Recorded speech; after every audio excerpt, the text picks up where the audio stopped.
Відпочинок на курорті найталановитішим. Юні переможці музичного конкурсу «Татлисєс» – 9-річна танцюристка Джемілія Абдулаєва та 13-річний скрипаль Рустем Еміратлі отримали від спонсора ресторану «Кирим» заохочувальний приз – путівки до Єгипту. Перед відльотом на відпочинок з талановитими дітьми поспілкувалася наша Вікторія Аблязова. Переможців конкурсу «Татлисєс» частують в ресторані «Кирим». Побажати їм щасливої дороги перед відльотом на відпочинок приїхала відома кримсько-татарська співачка Ельзара Баталова. Я горжусь всеми участниками, всеми победителями конкурса. Они заслужили эту поездку в Египет. Я искренне мыслями с ними. Я говорю, возьмите меня в чемодан.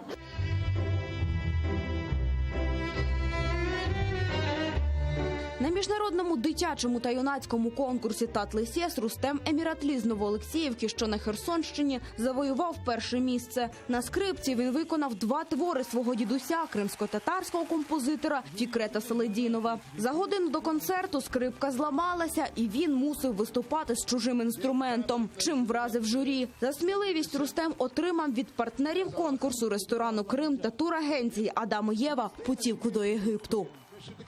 Когда мне вынесли поездку на сцену, я был в шоке. Или Египет, или Турция. Мне больше хотелось Египет, в отеле «Чур Египет».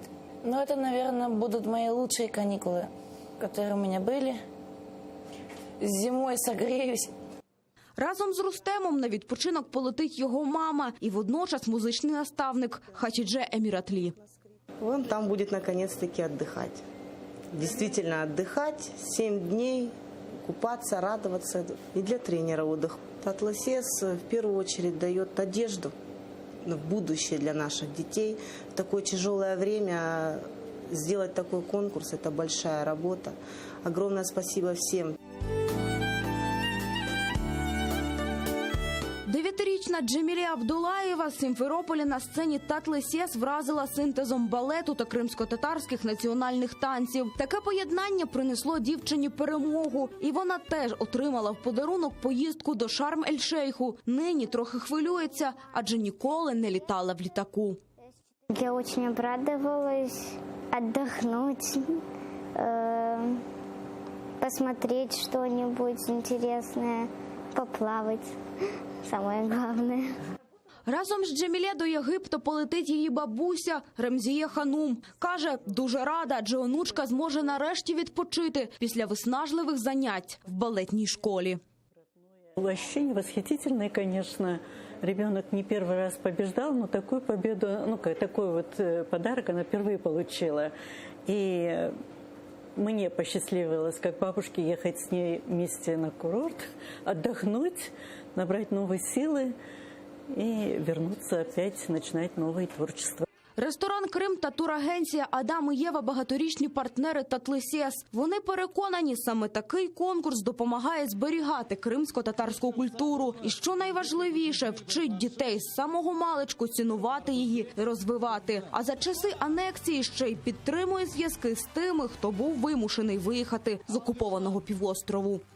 Мы, находясь в Киеве, уже долгое время, мы 12 лет, как ресторан «Крым» находится в Киеве, мы всегда душой и сердцем находились в Крыму. И поэтому, когда появилась эта программа «Татлисєс», мы с радостью начали, воспользовались такой возможностью участвовать там как меценаты. Дети – это наше будущее, и музыка, выражающаяся от детей, это самый лучший подарок, который могут подарить они нам и будущим поколениям. Не выходя с комнаты, уже в раю. Переможці конкурсу «Татлисєс» пробудуть на єгипетському курорті тиждень за програмою «Все включено». У Шарм-ель-Шейху їх чекають номери у 5-зірковому готелі. А по поверненні юні таланти обіцяють з новими силами займатися творчістю. Вікторія Аблязова, Максим Кондратенко, Асан Емінов, Заман, АТР.